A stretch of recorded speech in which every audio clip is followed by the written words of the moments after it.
Print, electronic and other media మిత్రులందరికీ press మీట్కి వచ్చినందుకు మా ధన్యవాదాలు. ఈరోజు మిమ్మల్ని అందరూ ఎందుకు ఇక్కడ పిలవడం జరిగిందంటే, మామూలుగా అడ్వాన్స్ కార్డియోవాస్కులర్ సొల్యూషన్స్ ఇండియా అనే కాన్ఫరెన్సు ఫ్యాక్స్ ఫౌండేషన్ ఆధ్వర్యంలో గత 16 ఏళ్ళ నుంచి చేస్తున్నాం. ఇది 17వ సంవత్సరము. దీంట్లో ముఖ్య ఉద్దేశం ఏమిటంటే, కార్డియాలజీలో వచ్చిన లేటెస్ట్ టెక్నిక్స్. ఇప్పుడు ఇంతకుముందు చాలామంది మీకు తెలుసు ఆపరేషన్లు ఎక్కువగా అవుతుండే, దాంట్లో ఫస్ట్ హార్ట్ అటాక్ల వాళ్ళకి స్టెంట్లు అవుతుండే, దాని తర్వాత వాల్వ్స్ వాళ్ళకి హార్ట్ వాల్వ్ కవాటాలు మార్చడం జరుగుతుండే. ఇవన్నీ కూడా ఇప్పుడు టెక్నాలజీ ఎవాల్వ్ అయిన కొద్దీ కట్టింగ్ అంత లేకుండా, కోత లేకుండానే చిన్న చేతి ద్వారా కానీ కాలు రక్తం ద్వారా కానీ ఇవన్నీ చేస్తున్నాం. వీటన్నిటిని పర్క్యూటేనియస్ టెక్నిక్స్ అంటారు. ఈ టెక్నిక్స్లో వచ్చిన అధునాత విధానాలు అన్నీ మన ప్రపంచంలో ఎక్కడ జరిగినప్పటికీ వాటన్నిటినీ దానికి సంబంధించిన కన్సర్న్డ్ ఎక్స్పర్ట్స్ను మనం పిలిచి ఇక్కడ ఉన్న జూనియర్లు, మిడ్ లెవెల్ డాక్టర్కి, మన ఇండియన్స్లో కూడా కొందరు సీనియర్లు ఉన్న డాక్టర్లను పిలిచి వాళ్ళందరికీ దాని మీద కేసులు చూపించడము, దాని టెక్నిక్ గురించి లెక్చర్లు ఇవ్వడము, దాని తర్వాత వేరే కంట్రీస్లో ఏమైనా అవుతుంటే అట్లాంటి టెక్నిక్స్ను మనం శాటిలైట్ ద్వారా ఇండియాకు తెచ్చి ఇక్కడ ఉన్న డెలిగేట్స్కి అందరికీ చూపించడం జరుగుతుంది. దీని ముఖ్య ఉద్దేశం ఏంటంటే, మన దగ్గర ఉన్న యంగ్ కార్డియాలజిస్ట్ కానీ, సీనియర్స్ కానీ, మాలాంటి వాళ్ళకి కానీ కొత్త టెక్నిక్స్ నేర్చుకొని దాని తర్వాత మనం వాటన్నిటికీ మన పేషెంట్స్కి పాస్ ఆన్ చేస్తే ఫైనల్గా పేషెంట్స్ అందరూ బాగుంటారు. ఇది కాన్ఫరెన్స్ యొక్క ముఖ్య ఉద్దేశము. దీన్ని నేర్చుకోవడానికి మనము కంట్రీలో, వరల్డ్లో ఎక్కడ ఎవరు ఫేమస్, దేనికి ఎవరు బాగా చేస్తారు చూసుకొని ఆ కన్సర్న్డ్ వాళ్ళని ఒక్కొక్కరిని మనం ఇంటర్నేషనల్ ఫ్యాకల్టీగా పిలుస్తాం. ఈరోజు మీరు చూసినట్టుగా మాతో పాటు ఇప్పుడు ఫ్యాక్స్ ఫౌండేషన్కి ప్రెసిడెంట్ నేను, సుశీల్ కొడాలి, వారు కలిసి గత 16 ఏళ్ళ నుంచి ప్రోగ్రాం రన్ చేస్తున్నాము, స్థాపించాము. సో వారు న్యూయార్క్ యూనివర్సిటీలో చేస్తారు, వారి వాల్వ్ థెరపీకి హెడ్. దాని తర్వాత సెకండ్ మధ్యలో ఉన్న సార్ డాక్టర్ ఎబెరాడ్ గ్రూబే. మీరు అందరు కూడా ఫార్చునేట్ సార్ ఇక్కడ వచ్చినారంటే, ఎందుకంటే మీరు ఇంతకుముందు వినుంటారు టావర్ టెక్నాలజీ, వాల్వ్ టెక్నాలజీ అని. అది ప్రస్తుతంగా సెల్ఫ్ ఎక్స్పాండింగ్ వాల్వ్, 2 రకాల వాల్వ్స్ ఉంటాయి. ఒకటి balloon electronic self expanding valve start చేసిన ఆద్యుడు డాక్టర్ ఎబెరాడ్ గ్రూబే గారు. సో వారు మన అసోసియేషన్తో, సుశీల్కు వారికి ఉన్న అనుబంధంతో మాతోని ప్రతి ఇయర్ కూడా మనకు వచ్చి ఆ టెక్నిక్లన్నీ, మెలకువలన్నీ నేర్పిస్తుంటారు. అక్కడ నుంచి వచ్చిన లైవ్ కేసులు కూడా ఇక్కడ ఎక్స్ప్లెయిన్ చేస్తుంటారు. Thank you very much doctor Grube sir for coming all the way and participating. And it's real fortune for all of us. And because it's not easy to get that time, because మన మీద అనుబంధంతో, ప్రేమతో వస్తారు. ఇంకా తర్వాత మీరు ఇందాకనేమో valve దాని గురించి చెప్పినాము. ఇప్పుడు హార్ట్ రక్తనాళాల్లో ఉన్న ప్రాబ్లమ్స్ స్టెంట్ పెడతాము, చాలామందికి తెలుసు. అందులో కూడా చాలా అధునాత పద్ధతులు వచ్చినాయి. కాల్షియం ఉంటే క్రాక్ చేసే విధానము, దాని తర్వాత హార్ట్ పంపింగ్ చాలా తగ్గినప్పుడు దాన్ని సపోర్ట్ చేసి ఇంపెలా అని పెట్టే విధానము, దాని తర్వాత చాలామందికి మొత్తం బంద్ అయినప్పుడు క్రానిక్ టోటల్ అక్లూషన్స్ ఓపెన్ చేసే విధానము. వాటన్నిట్లలో జర్మనీలో చాలా ఎక్స్ట్రీమ్ వాల్యూమ్స్తోని ఈ అన్ని టెక్నిక్స్ చాలా బాగా చేస్తారు డాక్టర్ మిరోస్లావ్ ఫరెంకర్. వీరు కూడా అసోసియేషన్తో వాళ్ళని బిజీ షెడ్యూల్ను వదిలిపెట్టి మన కోసం ఇక్కడికి వచ్చినారు. నేను ఇక్కడ అపోలో హాస్పిటల్లో కార్డియాలజీ డిపార్ట్మెంట్ హెడ్ చేస్తాను, చాలామందికి తెలుసు. ఇది మా బ్రీఫ్ ఇంట్రడక్షన్. ఇది కాకుండా డాక్టర్ రమేష్ దగ్గుపాటి గారు పైన లెక్చర్ ఇస్తున్నారు, వారు కూడా వచ్చి జాయిన్ అవుతారు. మన ప్రెస్ మీట్లో ఆల్రెడీ కొంచెం బ్రీఫ్గా సర్క్యులేట్ చేస్తాం. సో ఇది చదివిన తర్వాత ఫస్ట్ సుశీల్ గారు కొంచెం సేపు కొత్త టెక్నిక్ దాని గురించి మాట్లాడతారు, వారు ఇంగ్లీష్లో మాట్లాడతారు, దాని తర్వాత తెలుగు చెప్తాను. దాని తర్వాత బ్రీఫ్లీ ఎబెరాడ్ గ్రూబే, తర్వాత ఫరెంక్ గారు కొంచెం చెప్తారు. ఫైనల్గా రమేష్ గారు అయినాక కూడా మాట్లాడతారు.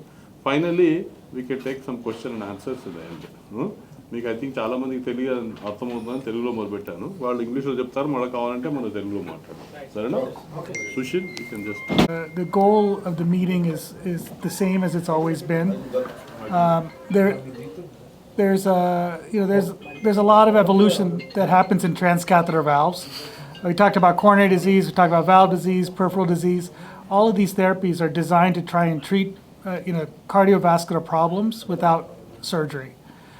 And there's different ways, and things continue to evolve, and that's the one thing in medicine, that things continue to change. We learn constantly. We learn how to do things differently, and a lot of this learning, the goal is to transmit it. And it's not just one way; it's both ways. We were talking in sessions today. There's strong opinions. There's very strong leaders here in India that do a lot of procedures that, whether it's on the valve side or on the coronary side, that do a lot. have experience that we learn from, and likewise. And I think that's the goal. And TAVR has become very common in the U.S. It's done more often than open heart surgery to treat a valve problem. But at the same time, it's not always the right thing. And a lot of the teaching and education is about decision making, not just the procedure. And I think the goal for this type of meeting is to sort of emphasize that. And very fortunate, Dr. Grube here, as Srinivas said, was, we want to say grandfather, that makes him seem old. Pioneer. Pioneer is the right word, not grandfather. Pioneer of these technologies and was involved in the first cases. And I don't know how many countries he's been to sort of help teach and proctor. And we're very fortunate that he's comes to us, I don't know how many times a year to India, probably 3, 4, 5 times a year.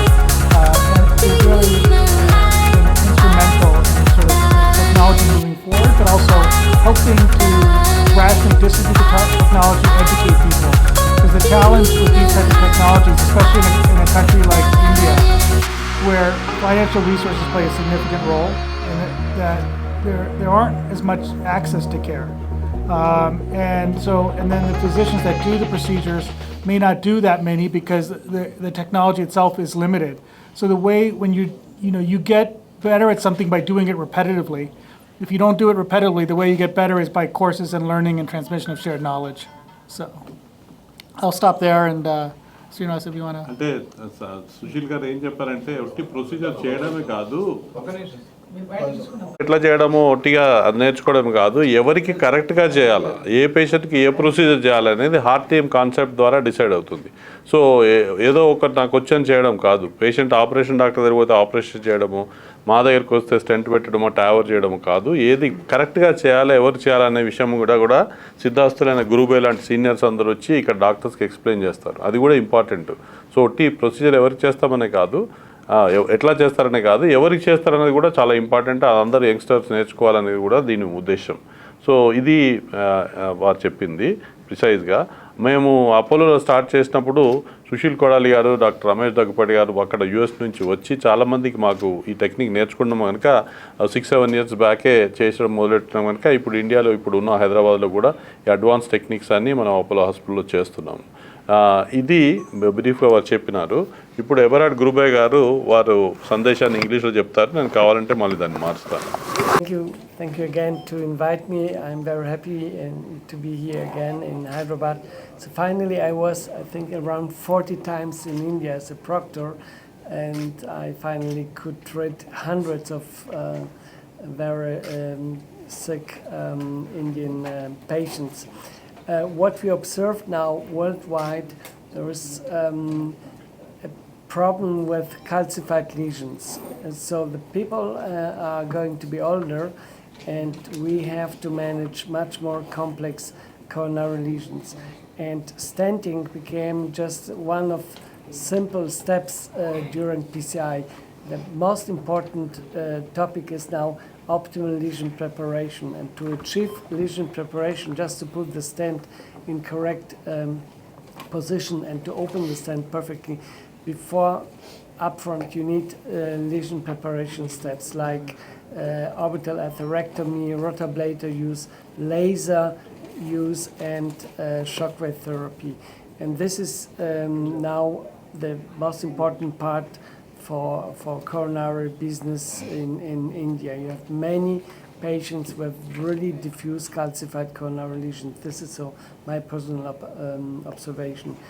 And I'm very happy to be here because this is now global meeting touching not only structural but also a main topic, which is coronary treatment. And you present tomorrow many live cases which we will discuss, and from every case you can learn a lot. And even me, I'm high volume operator. I do around 750 PCIs and around 150 TAVR on top.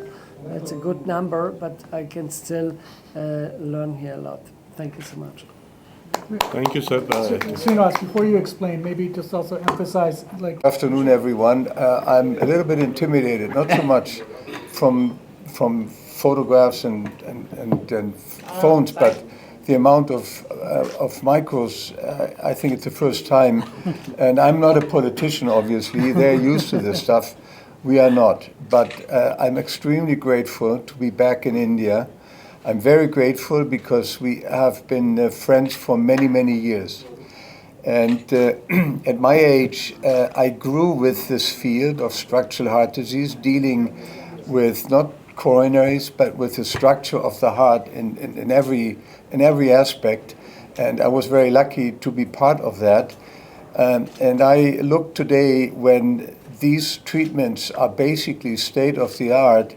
When we started this early in the 2002, 3, 4, then obviously we entered a field that was highly competitive. Basically, it was a field that the cardiac surgeons dealt with. They had no competition because if you had a problem, then you went to a valve problem, then you went to surgery. And all of a sudden, there were these two crazy people that went up and said, now we can do this also, what we did in the coronaries, we do now with the valves. And I can tell you the threats that we encountered at that time when we started those patients. They saw me in prison. Those were unethical experiments in humans. But you know, once you have a mission to complete and you know that you're doing the right thing for the patient, not for yourself, not under any economic aspects, you know you're doing the right thing. And not so much at the time when we started, not so much the younger patients, young meaning for valve disease in the 60s and early 70s, but we were dealing with the patients that even the surgeons, even though they didn't admit it, the more than 80-year-old high-risk or extreme-risk patients, those were the ones that we treated. Nevertheless, they saw the danger coming up. Danger meaning we're entering that field. And since this was very successful from day one, with two completely different platforms and approaches, the results of ongoing randomized trials were extremely convincing until today. Obviously, this is a very good sign for the field. Meanwhile, the heart team is daily practice, even though the surgeons have to do their job, and they cannot be in every cath lab case, but we are understanding each other, and we are basically looking in complex cases what is actually the best treatment for a given patient. It's a huge evolution of two completely different fields, cardiovascular surgery and cardiology or interventional cardiology, and structural heart disease kind of let them combine and let them to be together. A very, very important and very progressive approach, which is actually important for the patient. Having said that, we still have challenges to master. There are still some unresolved issues where nothing is perfect, but we are moving very rapidly forward, even discovering new shores, if you want, and we will cover those too. So to conclude, India is a huge continent with a huge mass of people that are diseased. Obviously, the economics are some limiting factors here. That's why the Indian products are entering the field. And I was impressed when I visited, for example, a company, Merrill. I was invited, I saw Saturdays and Sundays, tons of young Indian computer freaks working on these devices, something that we don't see in the Western world so much. So I'm very happy and very proud that you invited me again to share our experience, to move the field forward. And I'm very grateful that we can continue the friendship as you well know, in a rather turbulent world, politically, economically, and also racially. Thank you very much. Thank you sir. పెడుతుంటే తర్వాత heart valves అన్నిటికీ operation జరుగుతుండే. కానీ చాలామంది ఎక్కువ వయసు ఉన్న వాళ్ళు కొందరికి ఆపరేషన్కి ఫిట్ లేక చనిపోతుండ్రి. దాని తర్వాత సర్జన్స్ కూడా చేయలేకపోతుండ్రి. సో ఇనీషియల్గా వారు మొదలెట్టినప్పుడు చాలామంది ఇట్లా చేస్తే పేషెంట్కి ప్రమాదం అవుతుందని హెచ్చరించారు. వారికి చాలా థ్రెట్స్ కూడా వచ్చినాయి. అయినప్పటికీ కూడా హీ ఫెల్ట్ పేషెంట్స్కి ఇది బాగుంటుంది ఫ్యూచర్లో అని దాన్ని కంటిన్యూ వర్క్ చేసి దాని మీద ఈ స్టేజ్కి తెచ్చారు. అంటే ఒకప్పుడు ప్రొసీజర్ చేస్తే 25% మంది చనిపోయే ప్రొసీజర్కు ఇప్పుడు మనం లెస్ దెన్ 1% మంది చనిపోయే స్టేజ్కి తెచ్చాము ప్రొసీజర్. ఇవన్నీ కూడా ఎలా వినారంటే ఎబరాడ్ గ్రూప్ లాంటి సీనియర్స్, మార్టిలియాన్ అని ఇంకొక అతను వేరే ప్లాట్ఫామ్స్లో వర్క్ చేసుకుంటూ, వాల్వ్స్లో ఇంప్రూవ్మెంట్ చేసుకుంటూ, టెక్నాలజీలో అభివృద్ధి చేసుకుంటూ ఈ సిక్ పేషెంట్స్కి కూడా మనం కాపాడగలుగుతున్నాం. ఇంతకుముందు ఎవరైతే అందరూ ఆపరేషన్ సర్జన్ కూడా చేయలేమని చేతులెత్తేసిన పేషెంట్లు కూడా మనం కాపాడగలుగుతున్నాం. ఇవన్నీ వాళ్ళ 25 ఏళ్ల కృషి వల్ల పేషెంట్లకి ఇది పాసిబుల్ అవుతుంది. ఇది వారికి ఎందుకు ఇలా ఇష్టం అంటే ఇండియాలో కూడా ఈ జబ్బు పెరుగుతోంది, వయసు కూడా ఎక్కువ మంది బతుకుతున్నారు కనుక ఇండియాకి కూడా ఈ ప్రొసీజర్ చాలా రిలవెంట్. యూఎస్లో కంట ఎక్కువ జరగకపోయినా ఇక్కడ కూడా పెరుగుతుంది కనుక he wants to teach that to all of us. Thank you sir for time and efforts what you says. And ఎప్పుడు అడిగినా వారు ఏదైనా హెల్ప్ అడిగినా కూడా ఎప్పుడు కాదనరు. So we are extremely thankful to Grube and association with him. Sir Frank sir ఏం చెప్పారంటే ఇండియాలో ఈ ఏజ్ ఎక్కువైనా కొద్దీ ఆర్టరీలో బ్లాక్స్ వచ్చినప్పుడు కాల్షియం బాగా జమ అయిపోయి ఇంతకుముందు గట్టిపడిపోవడం వల్ల ప్రొసీజర్లు అన్నీ ఈజీగా జరగకపోతుండే. ఇప్పుడు దాని కాల్షియం కటింగ్కు ఐవీఎల్ అని, షాక్ వేవ్ లిథోట్రిప్సీ అని, వేరే కటింగ్ బలూన్స్ అని వేరే రకాలు వచ్చినాయి. దాని లోపల సన్నటి క్యాథెటర్ వేసి ఇమేజ్ చేసి చూసి ఆ కాల్షియం ఎట్లా ఉంది, దానికి ఏ విధంగా స్టెంట్ అమర్చాలా అనే పద్ధతులన్నీ నేర్చినాం. మెయిన్ రక్తనాళంలో బ్లాక్ ఉన్న, మల్టిపుల్ దాంట్లో బ్లాక్ ఉన్న, ఆపరేషన్ ఫిట్ లేకున్నా వాళ్ళందరినీ కూడా మనం కాపాడగలుగుతున్నాం.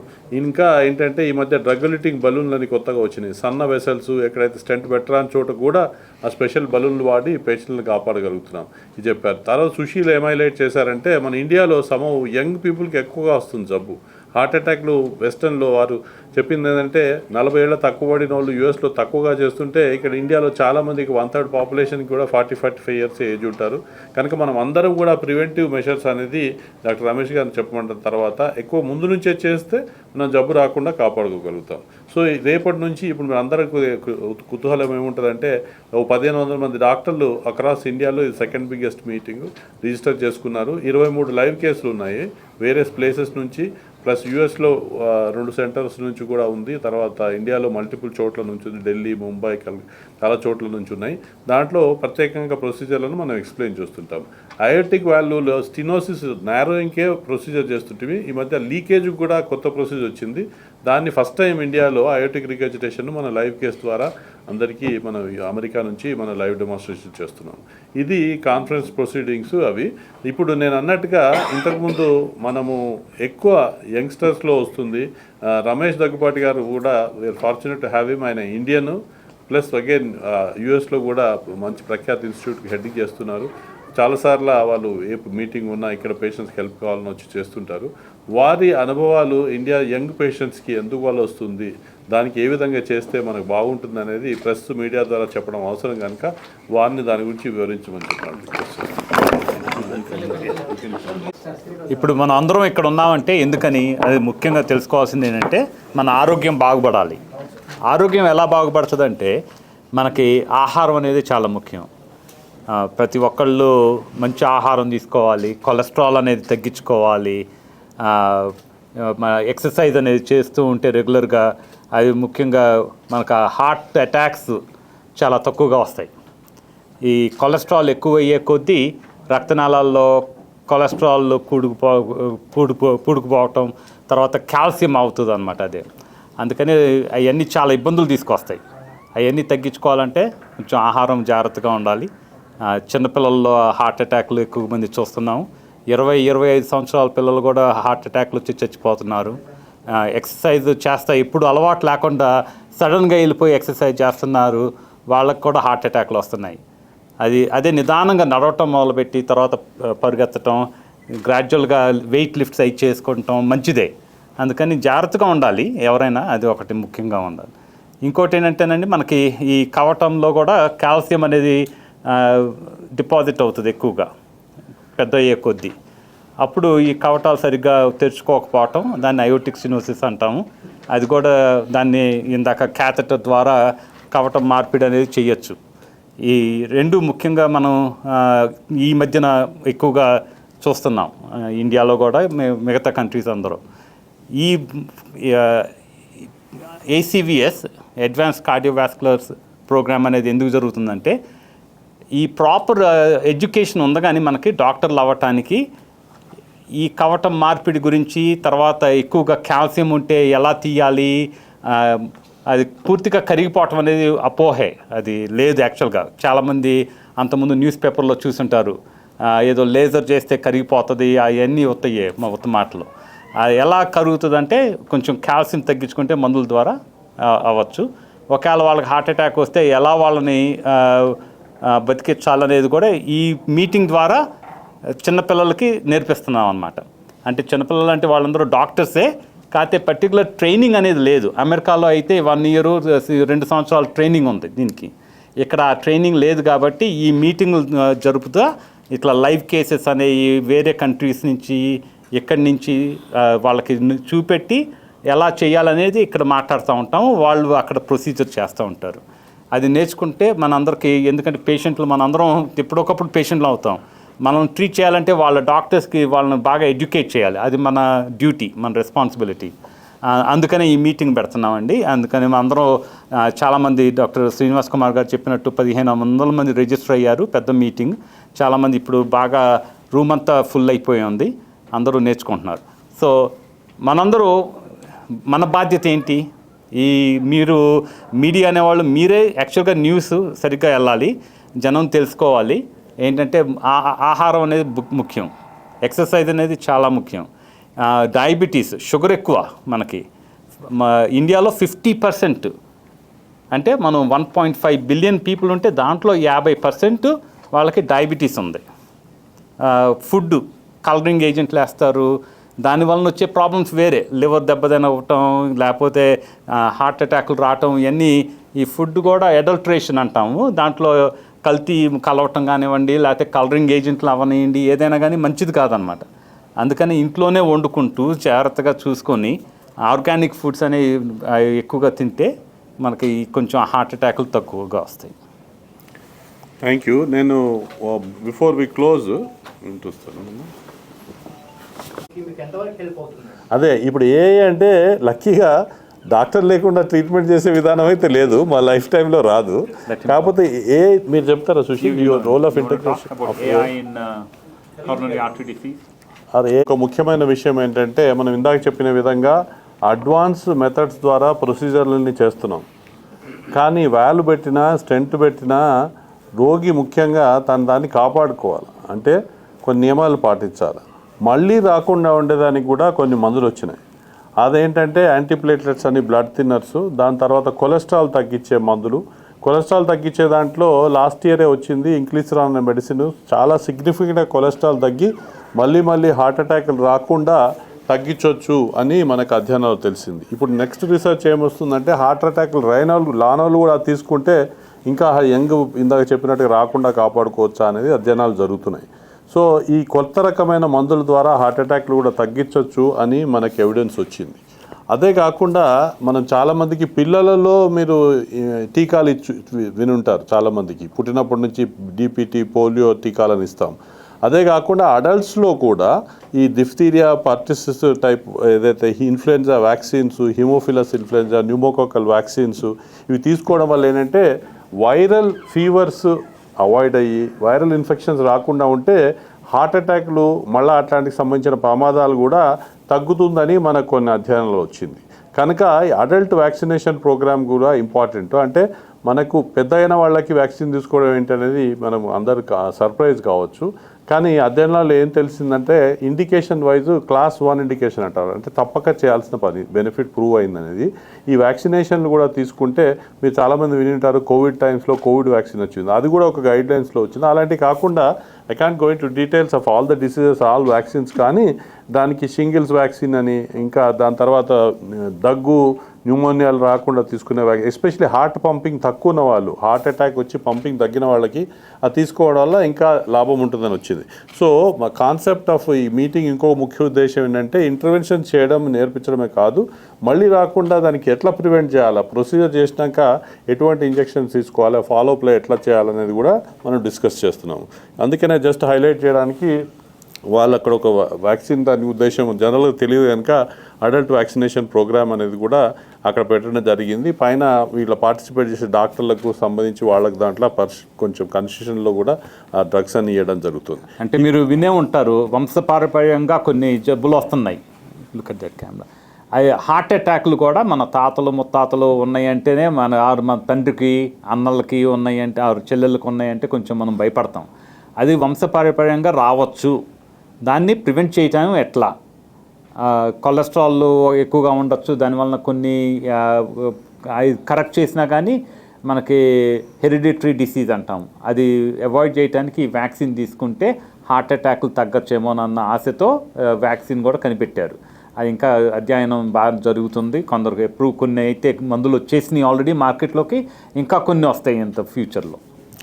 ఇంకా ముగించే ముందు చాలా సింపుల్ భాషలో పంచసూత్రాలని చెప్తాను నేను, హార్ట్ అటాక్లు రాకుండా కాపాడుకోవడానికి.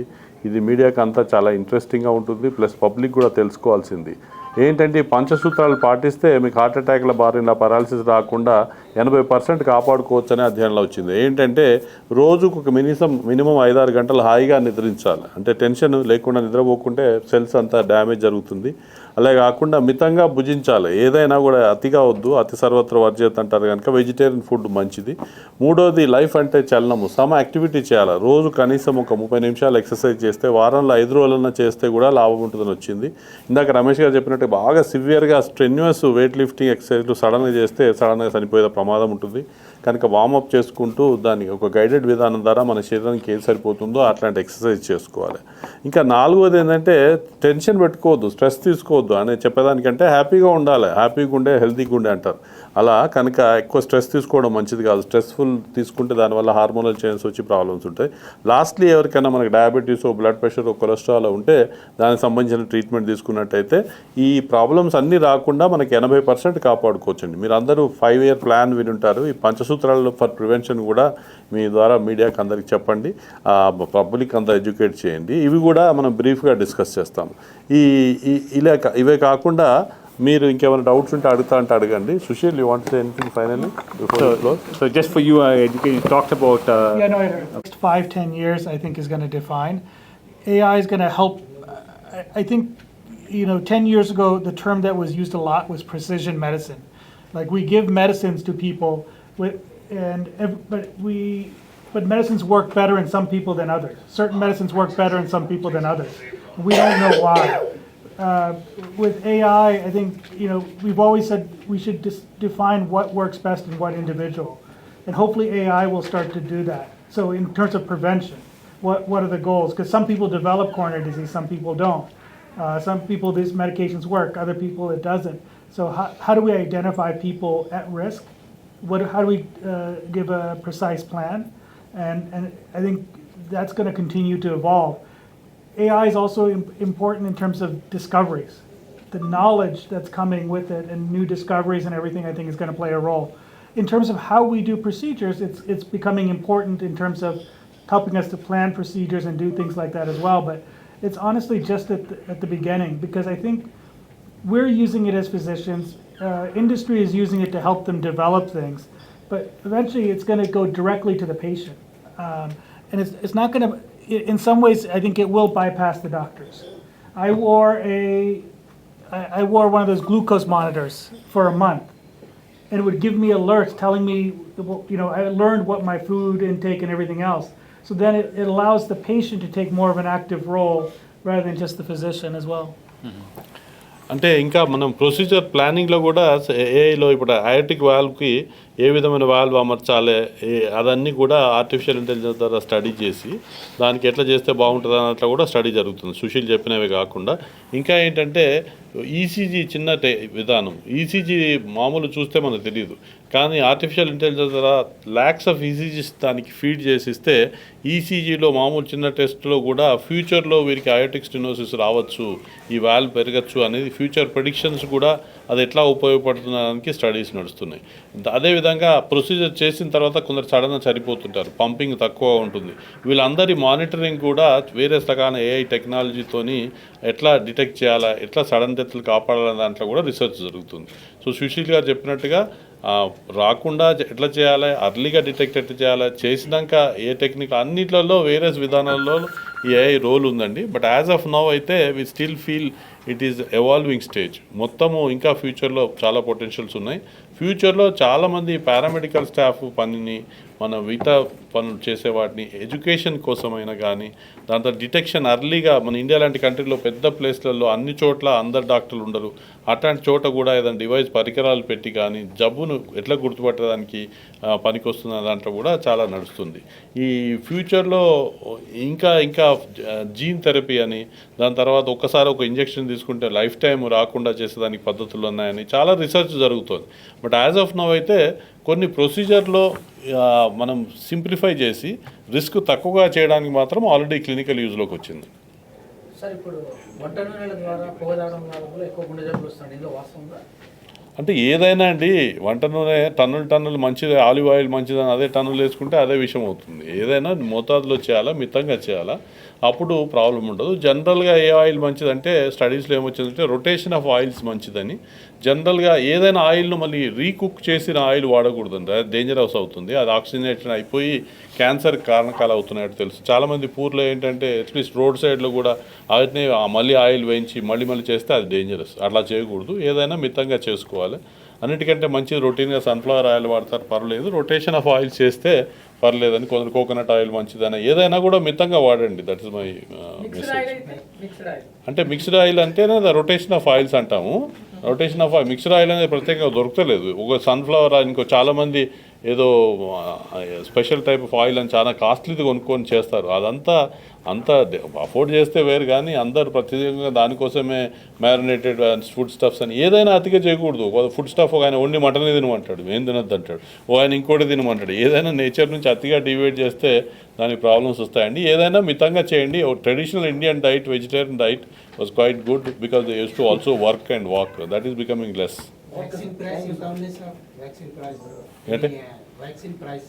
ప్రైస్ ఆఫ్ వ్యాక్సిన్ అంటే చాలా తక్కువ అండి సైడ్ ఎఫెక్ట్స్. అంటే మన అలోపతి బ్యూటీ ఏంటంటే ఏదో రామ్దేవ్ బాబా గారు వారిని అంటలేను, అట్లా భస్మంలాగా ఇచ్చినట్టు కాదండి. ఏదన్నా సైంటిఫిక్గా అధ్యయనమై 1000 మందిలో టెస్ట్ అయిన తర్వాతనే బయటకు వస్తుంది అలోపతిక్ మెడిసిన్. అలానే వ్యాక్సిన్స్ కూడా చాలా మందిలో ఫస్ట్ ట్రయల్స్ అవుతాయి, దాని తర్వాత సేఫ్టీ ఎస్టాబ్లిష్ అయినాకనే బయటకు వస్తుంది.